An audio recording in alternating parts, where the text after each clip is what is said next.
আকাশবাণী গুৱাহাটী উপন্যাস পাঠ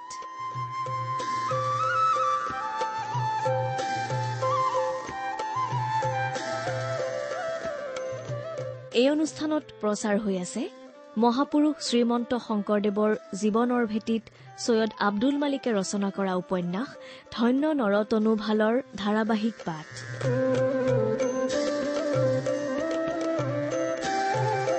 উপন্যাসখনিৰ পাঠ আৰু প্ৰযোজনা ঋতুপৰ্ণ দাসৰ।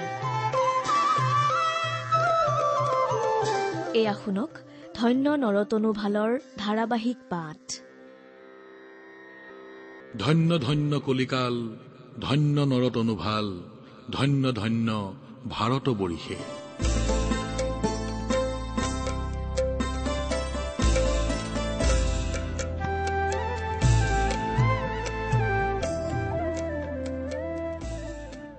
খৰালি বৰনৈৰ পানী শুকায়, পানী ফটিক ধাৰ যেন হয় তলিলৈকে দেখি।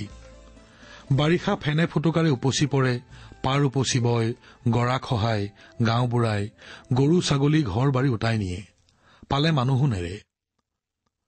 বাৰিষাৰ লুইত ভয়াল উত্তাল কাঁড় যোৱা দি সোঁত বয়। দুয়োপাৰৰ জান জুৰি উপনৈবোৰে লুইতক পানীৰ যোগান ধৰে। আকাশৰ মেঘৰ বুকুৰ পৰা পানীৰ টোপাল সৰে, সেয়ে নিগৰি বাগৰি গোট খাই দৰ ফালে বাট উলিয়াই বৈ যায়। পথাৰৰ লোৰেদি পানী বৈ গৈ পৰেগৈ টেম্বুৱা জানত। টেম্বুৱাই নি পানী দিয়েগৈ লুইতৰ ৰাস সুঁতিত। পিছে বাৰিষা লুইতৰ বুকুৱেদি নামি আহে হিমালয়ৰ বৰফ গলা পানীৰ ধাৰ। ভোটৰ পৰ্বত, অঁকা পৰ্বত, দফলা পৰ্বত, দিহিং দিচাং দিখৌ সকলোৰে পানী একাকাৰ হৈ একেধাৰ হৈ লুইতৰ বুকুৱেদি নামি আহে হৰহৰ গড়গড় কৰি।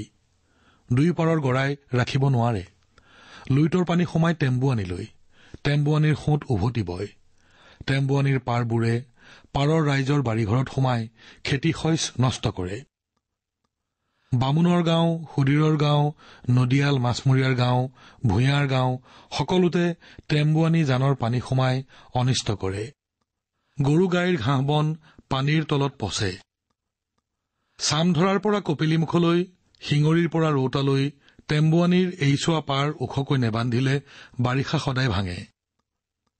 টেম্বুৱানীয়েদি বৈ অহা উভতা সোঁতে গাঁওবুঢ়াই ৰাইজৰ হাৰাশাস্তি হয়। বছৰি বছৰি হোৱা টেম্বুৱানীৰ পানীৰ উপদ্ৰৱৰ পৰা পাৰৰ গাঁও বচাব লাগে। তাৰেই এটা ব্যৱস্থা কৰিবৰ কাৰণে ওচৰ পাজৰৰ ৰাইজ গোট খাইছে। বাৰে বাৰে টেম্বুৱানীৰ পাৰত মথাউৰি বান্ধে, বাৰে বাৰে ভাঙে। স্থায়ীকৈ নৈয়ে ভাঙিব নোৱাৰাকৈ নৈ বান্ধিব লাগে। তাৰ দিহা কৰিবলৈকে আলচ বিলচ কৰিবলৈকে গোট খাইছে ওচৰৰ গাঁৱৰ কেতাই খাঁ, বুঢ়া খাঁ, ৰাম খাঁ, হৰি খাঁ, গাভৰু খাঁ, শ্ৰীৰাম খাঁ, হৰম খাঁ, ৰূপ খাঁ, বিৰম খাঁ, শ্ৰীহৰি খাঁ আৰু অন্যান্য গঞা ৰাইজ। বাৰভূঞাহঁতে গাঁৱৰ মানুহ লগত লৈ গোজ পুতি ধামচুটি খুৱাই মাটি দি ভেটা মাৰে, নৈৰ পানীয়ে ভেটা উটাই লৈ যায়। ৰাইজ হাৰাশাস্তি হয়। কি কৰিলে ভেটা ৰব তাৰেই চিন্তা কৰে। লুইততে দেও আছে নে টেম্বুৱানীৰ সোঁততে দেও আছে কোনে জানে। বামুণ গাঁৱৰ বামুণ পণ্ডিতসকলকো মাতি অনা হল আৰু শংকৰদেৱকো ৰাইজে তালৈ মাতি আনিলে। শিৰোমণি ভূঞা ডেকাগিৰিয়ে নিশ্চয় কিবা দিহা বুদ্ধি দিব। পিছে নৈ বান্ধি ভেটা এজনৰ কাম নহয়। বামুণ গাঁৱৰ বামুণসকলৰো দিহা পৰামৰ্শ আশীৰ্বাদৰ দৰকাৰ। বহুত আহিল। অনন্ত কন্দলী, মহেন্দ্ৰ কন্দলী, গোবিন্দ মিশ্ৰ, খৰা মিশ্ৰ, অৰা মিশ্ৰ, গৰা মিশ্ৰ, চন্দ্ৰ সৰস্বতী, ৰাম সৰস্বতী, সন্ধি সৰস্বতী, ঠেঙাল সৰস্বতী, দুয়োজনা বাগী ভট্টাচাৰ্য, হৰি ভট্টাচাৰ্য, চন্দ্ৰখৰী, সূৰ্যখৰী, বিজয়খৰী, ৰত্নখৰী, ৰত্নভাৰতী, তৰ্কবাগীশ, ভানুবাগীশ, কবিৰত্ন, বিদ্যাৰত্ন, হেমৰত্ন, পঞ্চৰত্ন আৰু অন্যান্য বিশিষ্ট ব্ৰাহ্মণসকলো আহি টেম্বুৱানীৰ পাৰত গোট খালেহি। কেনেকৈ স্থায়ীভাৱে টেম্বুৱানীৰ বান্ধ বন্ধা যায় তাৰে আলোচনা চলিল।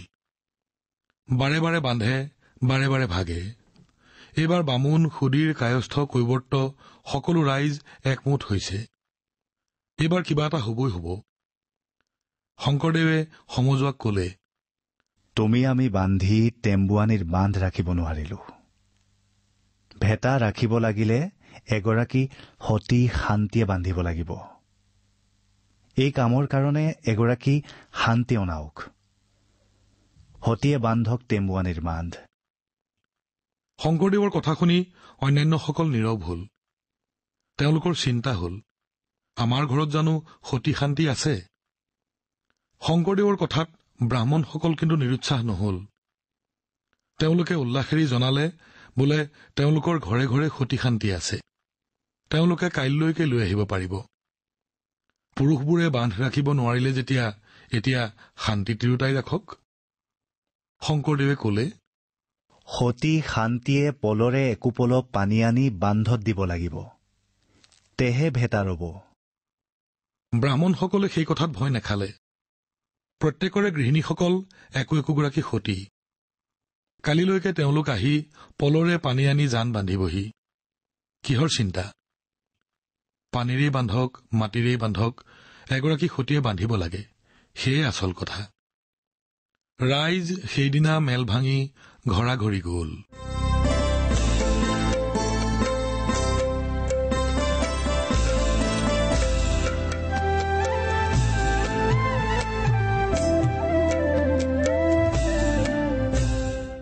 ঘৰ পাই ব্ৰাহ্মণসকলে তেখেতসকলৰ পত্নীসকলক আলচৰ কথা বিৱৰি কলে যে জান বান্ধিবলৈ সতী শান্তি লাগে। কথা শুনি ব্ৰাহ্মণসকলৰ পত্নীসকলে কলে যে তেওঁলোক প্ৰত্যেকেই পাৰিব, তাৰ কাৰণে কোনো চিন্তা কৰিব নালাগে। পিছে যেতিয়া কোৱা হল যে পলৰে একোপলকৈ পানী আনিব পাৰিলেহে সতী শান্তি বুলি প্ৰমাণ হব, তেতিয়া বামুণীসকল কোঁচ খালে। প্ৰকৃত সতী নহলে, সত্যে প্ৰতিব্ৰতা নহলে পলৰে পানী অনাৰ নিচিনা অসাধাৰণ কাম কৰিব পৰা নাযাব। পত্নীসকলৰ অৱস্থা দেখি ব্ৰাহ্মণসকল লাজে অপমানে অধমুখ হল। ঘৰে ঘৰে সাধ্বী সতী থকা বুলি যি অহংকাৰ আছিল, সি খৰ্ব হল। পিছদিনা সতীয়ে পলৰে পানী আনি টেম্বুৱানী জান বান্ধিবহি বুলি জনাজনি হৈছে। আগদিনাতকৈও অধিক মানুহ জমা হৈছে টেম্বুৱানী জানৰ পাৰত। পুৰুষসকল আহিছে, ভূঞা আহিছে, তৰ্কবাগীশ আহিছে, শংকৰদেৱো আহিছে। পিছে কোনো সতী শান্তি নাই। আগদিনা শান্তি আনি জান বন্ধাম বুলি কৈ যোৱা ব্ৰাহ্মণসকল সকলো অধমুখ। ইপিনে কোনোবা সতী শান্তিয়ে নেবান্ধিলে অইনে টেম্বুৱানী জানৰ বান্ধ ৰাখিব নোৱাৰে। এতিয়া কি উপায় কৰা যায়? যিসকলে ঘৰে ঘৰে সতী শান্তি আছে বুলি আনন্দ অহংকাৰেৰে গৃহস্থালী কৰি আছিল, পৰীক্ষাৰ সময়ত তেওঁলোকৰ দাম্পত্য জীৱনৰ স্বৰূপ ওলাই পৰাত তেওঁলোক লজ্জাত অধমুখ হল। কাৰো মুখলৈ কোনেও চাব নোৱাৰা অৱস্থা হল। তেনে সময়তে ব্ৰহ্মপুত্ৰইদি এখন নাও যাই গৈছিল। সেই নাৱত আছিল এহাল কৈৱৰ্ত দম্পতী, পূৰ্ণানন্দ আৰু যোগমায়া। যোগমায়াক ৰাধিকা বুলিও মাতে। নৈৰ পাৰত মানুহৰ জুম দেখি যোগমায়াই পূৰ্ণানন্দক সুধিলে, ইয়াত ইমান মানুহ কিয় বা গোট খাইছে, কব পাৰানে? পূৰ্ণানন্দই কলে, টেম্বুৱানী জান বান্ধিবলৈ হেনো শান্তি লাগে, তাৰ কাৰণেই ৰাইজ গোট খাইছে। কাৰোবাক পাইছেনে নাই পোৱা? ময়ে যাওঁনে? ময়ে শান্তি জানো চা। পূৰ্ণানন্দই ভেকাহি মাৰি কলে, হেৰো, আমাৰ নিচিনা নিঃকুলীয়া কৈৱৰ্তৰ তিৰোতাৰ শান্তি বোলাবলৈ তোৰ ইমান সাহ নে? মনে মনে থাক, কোনোবাই শুনিব। পিছে মনে মনে নাথাকি যোগমায়াই কলে, কোনো দিন নিজৰ স্বামীৰ বাদে আনৰ মুখলৈ চকু তুলি নোচোৱাজনীয়ে যদি সতী, পৰপুৰুষলৈ কাহানিও মন নিদিয়াজনীয়ে যদি সতী হয়, তেন্তে মইনো সতী নহম কিয়? তোমাৰ বাহিৰে অন্য কোনো পুৰুষৰ মুখলৈ চোৱাহে নেলাগে, চাটোৰো কোনোদিন চোৱা নাই। নিঃকুলীয়া হলো বুলি মই শান্তি হব নেপায়নে? নাওখন গড়াৰ কাষে কাষে গৈ আছিল। পাৰৰ মানুহে পূৰ্ণানন্দ আৰু ৰাধিকাৰ কথা শুনিলে। সিহঁতৰ কথা টং কৰি আছিল বলদা মুদৈয়ে।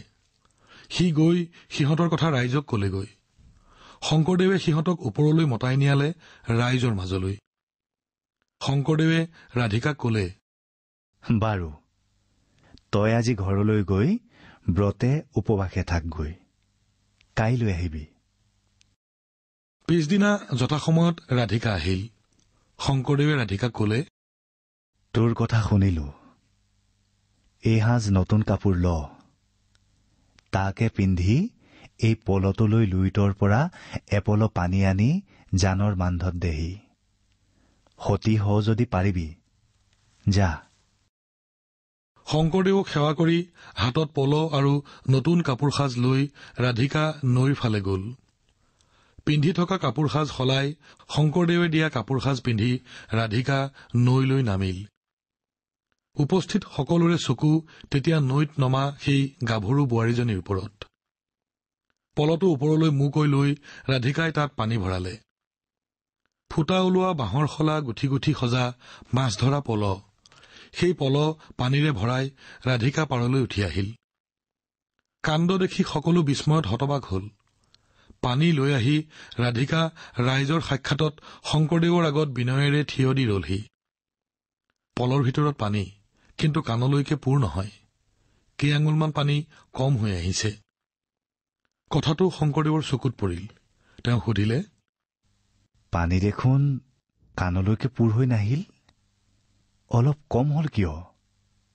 কিবা নকৰিবলগীয়া কাম কৰিছিলি নেকি? ৰাধিকাই কলে, জানি শুনি কোনো পাপ মই কৰা নাই। এদিন মোৰ গিৰিহঁত দুপৰীয়া পৰত ঘৰত নাছিল। তেওঁৰ ভনী জোঁৱাইটো আহি ওলালহি। ভাত পানী ৰান্ধি তালৈ ভাত বাঢ়িবলৈ ললো। ঘৰত কলপাত কাটি দিওঁতা তেতিয়া আন কোনো নাছিল। কলপাত কাটি আনক বুলি ময়ে কাঁচি এখন আনি তালৈ দলি মাৰি দিওঁতে মোৰ গাৰ কাপোৰ খহি পৰিছিল। তেতিয়াই সি মোৰ গাৰ ফালে চালে। ময়ো তাৰ মুখলৈ চালো। আচম্বিতে এইকণ পাপকে মই কৰিছিলো, আৰু অন্য কোনো পাপ জানি শুনি মই কাহানিও কৰা নাই। ৰাধিকাৰ কথা শুনি শংকৰদেৱে কলে, আকৌ এপল পানী আৰু মাটি আনি জানৰ ভেটাত দেহি। ৰাধিকাই নিৰ্দেশমতে কাম কৰিলে। ব্ৰাহ্মণ, কায়স্থ, ভূঞা, সজ্জন সকলোৱে নানা প্ৰবন্ধে ভেটা দিও যি বান্ধ ৰাখিব নোৱাৰিছিল, কৈৱৰ্ত কন্যা ৰাধিকা শান্তিয়ে সেই কাম সমাধা কৰিলে সতীত্বৰ শক্তিৰে। বংশই সতী নজন্মায়, আচৰণেৰেহে হয়। শংকৰদেৱে সমজুৱাক বুজাই কলে, উচ্চ বৰ্ণৰ হলেও চৰিত্ৰৰ গুণৰ অভাৱ থাকিলে আত্মমৰ্যাদা ৰক্ষাৰ পৰীক্ষাত উত্তীৰ্ণ হোৱা নাযায়। জন্মৰ কাৰণে নহয়, গুণৰ কাৰণেহে মানুহ লৌকিক অলৌকিক শক্তিৰ অধিকাৰী হ'ব পাৰে। মানুহৰ সকলো কৰ্মৰ সাক্ষী নেদেখাজনহে। স্বামীৰ চকুত ধূলি দিব পাৰি, সমাজক ফাঁকি দিব পাৰি, বংশৰ যশস্যা গাই সতী সাধি বোলাই ফুৰিব পাৰি, কিন্তু সৰ্বব্যাপী সৰ্বদৰ্শী ভগৱানে আমাৰ সকলো কৰ্মচিন্তা প্ৰত্যক্ষ কৰি আছে। পাপৰ পৰিণামৰ প্ৰতি সদায় সজাগ আৰু সচেতন এগৰাকী সাধাৰণ মাছমৰীয়া কৈৱৰ্ত তিৰোতাৰ সতীত্বৰ বল উচ্চ বংশজাত আন তিৰোতাতকৈ অধিক পবিত্ৰ হ'ব পাৰে। বংশৰ গৌৰৱেৰে নহয়, চৰিত্ৰ আৰু মনৰ উচ্চতাইহে মানুহক অতি মানৱীয় শক্তিৰ অধিকাৰী কৰে। শংকৰদেৱে জাতি গোষ্ঠী বিচাৰ নকৰি সমাজৰ আটাইতকৈ তলৰ নিহ বুলি চিৰদিন অনাদৃত আৰু অৱহেলিত হৈ অহাসকলৰ মাজৰ মহত্বকো অকুণ্ঠ চিত্তে স্বীকৃতি দিছিল আৰু শ্ৰদ্ধা জনাইছিল।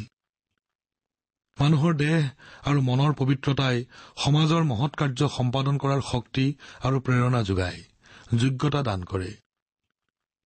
ৰাধিকা শান্তিয়ে পানী মাটি দি ব্ৰাহ্মণ সজ্জনে বান্ধিব নোৱাৰা টেম্বুৱানী জান বান্ধিলে। শান্তি জান হল, গাঁও ৰক্ষা পৰিল, শইচ ৰক্ষা পৰিল, আৰু তাৰ লগে লগে প্ৰতিষ্ঠিত হল এক নতুন মানৱীয় আদৰ্শ। অখ্যাত টেম্বুৱানী জানৰ পাৰত এক অখ্যাত নাৰীয়ে সামাজিক পুনৰ্মূল্যায়নৰ আৰু সামাজিক বিপ্লৱৰ এক নতুন অধ্যায়ৰ পাতনি মেলিলে।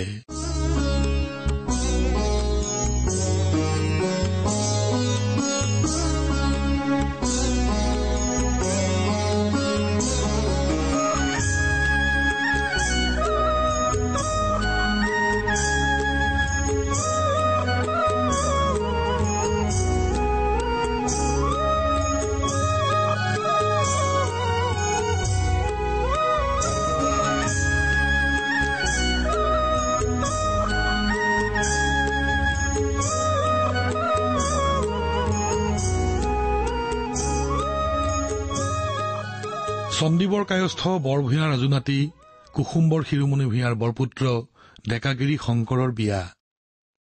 ইতিমধ্যে এজন বিদগ্ধ শাস্ত্ৰীয় পণ্ডিত, এজন অসামান্য কলাকাৰ, নাট্যকাৰ, গায়ক বাদক হিচাপে শংকৰৰ নাম খ্যাতি চাৰিওফালে জনাজাত হৈ পৰিছে। সেই শংকৰৰে বিয়াৰ আয়োজন চলিছে। ছোৱালী হৰিখা বৰভূঞাৰ কন্যা সূৰ্যাৱতী। চৰি যোৱা নাই যদিও শংকৰৰ বিয়াৰ উপযুক্ত বয়স হৈছে। বিয়াখন সোনকালে পাতি নিদিয়াৰ কাৰণেহে চাগৈ শংকৰ আজিকালি কিছু উদাসীন আৰু আনমনা হৈ পৰিছে। সিদিনা জয়ন্ত আতা আৰু মাধৱ আতা দুয়োকে শংকৰে মতাই নিছিল। কেলেই মাতিছেনো বুলি দুয়ো গল। দুয়ো ভাবিছিল ভূঞা ৰাজ্য চলোৱাত কিবা আমনি অসুবিধা পাইছে চাগৈ, তাকে কবলৈ মাতিছে কিজানি। পিছে দুয়োজনা পিতামহক গোটাই লৈ শংকৰে কলে, ৰাজকাৰ্য পৰিচালনা, ধৰ্ম প্ৰচাৰ আৰু ধৰ্ম চৰ্চা একেলগে কৰা নেযায়। মোৰ ইচ্ছা গভীৰভাৱে শাস্ত্ৰ অধ্যয়ন কৰি ধৰ্ম প্ৰচাৰ কৰাটো। তাকে কৰিবলৈ হলে মই ৰাজকাজত লাগি থাকিব নোৱাৰিম। মই ইহকালৰ চিন্তা কৰাতকৈ পৰকালৰ চিন্তা কৰাহে অধিক প্ৰয়োজনীয় বুলি ভাবিছো। গতিকে ৰাজকাৰ্যৰ ভাৰ তোমালোকৰ হাততে দিলো। শংকৰৰ কথা শুনি দুয়োজনা পিতামহ চিন্তিত হৈ পৰিল। শংকৰৰ এনে বিষয় বাসনা বা ৰাজভোগৰ প্ৰতি অনীহাৰ কাৰণ হিচাপে তেওঁলোক এই মতত উপনীত হল যে বিয়াৰ বয়স হোৱাটো বিয়া পাতি নিদিয়াৰ কাৰণেহে শংকৰ এনে আনমনা আৰু উদাসীন হৈ পৰিছে। ভাল বংশৰ ধুনীয়া চাই ছোৱালী এজনীৰ লগত সোনকালে শংকৰৰ বিয়াখন পাতি দিলেই শংকৰৰ মন সংসাৰী জীৱনৰ ফালে ঘূৰিব আৰু তেওঁৰ মনৰ উদাসীনতা নোহোৱা হ'ব। শংকৰৰ বিয়া পাতিবলৈ স্থিৰ কৰা হল। আয়োজনো চলিল। শংকৰে আপত্তি নকৰিলে। গাৰ্হস্থ্য জীৱন বৰ্জনীয় নহয়। এজন ডেকা স্বাস্থ্যৱান মানুহৰ কাৰণে এজনী সুপাত্ৰী বিয়া কৰাই এটা শান্তিপূৰ্ণ গাৰ্হস্থ্য জীৱন যাপন কৰাটো প্ৰকৃতি বিৰুদ্ধ কাৰ্য নহয়। এটা সংযত নৈতিক তথা ধৰ্ম জীৱন যাপন কৰি সামাজিক নীতি নিয়মৰ প্ৰতি শ্ৰদ্ধা জনাই জীৱনৰ পূৰ্ণতা উপলব্ধিৰ কাৰণে যত্ন কৰাটো সামাজিক শৃংখলাৰ কাৰণেই আৱশ্যকীয়। এজন পূৰ্ণ স্বাস্থ্যৰ সুস্থ সবল নিৰোগ আৰু সচ্ছল ডেকা মানুহে সন্ন্যাস বা বৈৰাগ্যৰ পথ লোৱাটো জীৱনৰ স্বাভাৱিক আশা আকাংক্ষা আৰু দাবীক প্ৰত্যাখ্যান কৰা। প্ৰবৃত্তিৰ দাস নহৈ প্ৰবৃত্তিৰ পথেৰেই নিৰাশক্তি আৰু মোহমুক্তিৰ সাধনা কৰিব লাগিব। সংসাৰৰ মাজত সোমায়েই সংসাৰক জয় কৰিব লাগিব। যেতিয়ালৈকে গাৰ্হস্থ্য বা সাংসাৰিক জীৱন ধৰ্মপালন আৰু সত্য সন্ধানৰ পথত অন্তৰায় হৈ থিয় নিদিয়ে, তেতিয়ালৈকে সাংসাৰিক জীৱনৰ প্ৰতি ভয় খাবৰ বা বিৰক্ত হবৰ হেতু নাই। পত্নী সহধৰ্মিনী, ধৰ্ম জীৱনৰ পথতো পত্নী উত্তম সহযোগী হ'ব পাৰে। শংকৰে বিয়া কৰাবলৈ সন্মতি জনালে।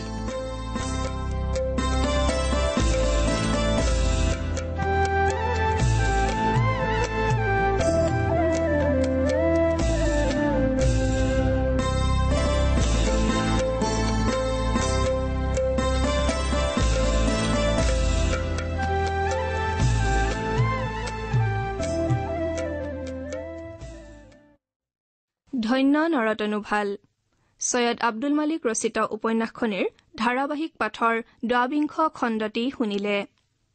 বিভিন্ন চৰিত্ৰত অভিনয় কৰিলে পূৰ্ণানন্দ, সত্যজিৎ গগৈ, ৰাধিকা অংকিতা শইকীয়া হালৈ আৰু শংকৰদেৱৰ চৰিত্ৰত অভিনয় কৰিলে পৰাগ বৰুৱাই। শীৰ্ষ সংগীতৰ সংৰচনা আছিল উৎপল বৰাৰ। উপন্যাসখনিৰ পাঠ আৰু প্ৰযোজনা ঋতুপৰ্ণ দাসৰ। ধন্য নৰতনুভাল উপন্যাসখনিৰ পাঠৰ পৰৱৰ্তী খণ্ডটি শুনিবলৈ পাব অহা সপ্তাহৰ এই একেটা বাৰৰ এই একে সময়তে।